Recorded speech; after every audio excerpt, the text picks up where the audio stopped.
So somebody very politely asked me to read a story. I'm going to read a story for that person. That person, if you're watching this, I'm sorry, I forgot your name. You were on Overwatch. I got so many people on there, I can't tell who it is. But the story is this. You never kill all the spiders in your house. You always capture them, let them outside, and whisper to them, tonight you, tomorrow me. The writing prompt came from Reddit. The person who came up with the prompt was Jonathan12. And the person who wrote the story I'm about to read was Shh, I'm writing. That's SHH. SHH. What the hell is that? SHH, I am writing. Why don't you just kill them? Because they're living creatures, Lindsay. You ask me that every time? Ah, shut up. She rolled her eyes, cutting him off. He sighed as he opened the door to the backyard. The moon was full but barely visible through the clouds. He knelt in the grass and whispered, today you, tomorrow me. The whisper fucked it up. And we're back.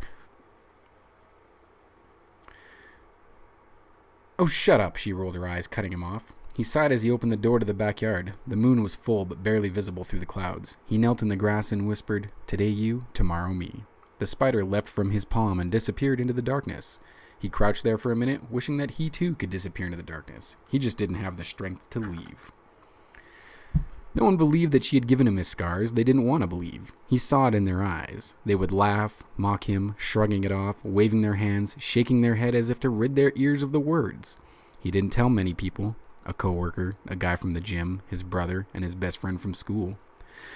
The disregard for his confession hurt more than a book to the head or a fork to the arm ever could, but nothing hurt more than her betrayal. Every apology was a glimmer of hope that the woman had fallen in love with would return. Every insult she spat and every object she hurled made him wonder if she was ever there, or if it had all been a dream.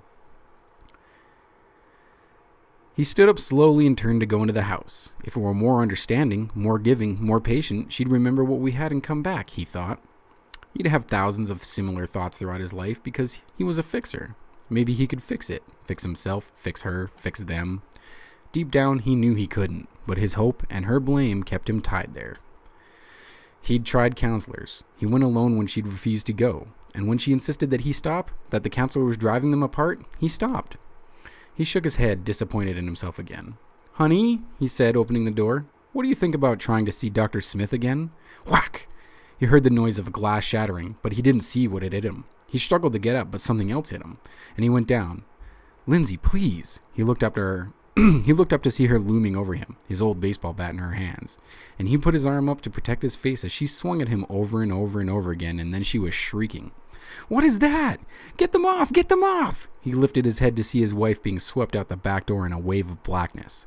He thought he was hallucinating. His head was throbbing, bleeding as he struggled to get up. Leaning against the back door, he watched as she disappeared in the woods, her screams echoing. Lindsay! He called after her, attempting to follow, but he collapsed in the doorway. The next morning, he woke up on the couch. He groaned, eyes adjusting to the early morning light. The room filled with evidence of the night's events, but Lindsay wasn't there. He started to sit up to look for her when he noticed a black rectangle on the wall. It looked like it was moving. Slowly, the blackness shifted, forming the words, yesterday us, today you. The spiders took her away, man. Be nice to spiders.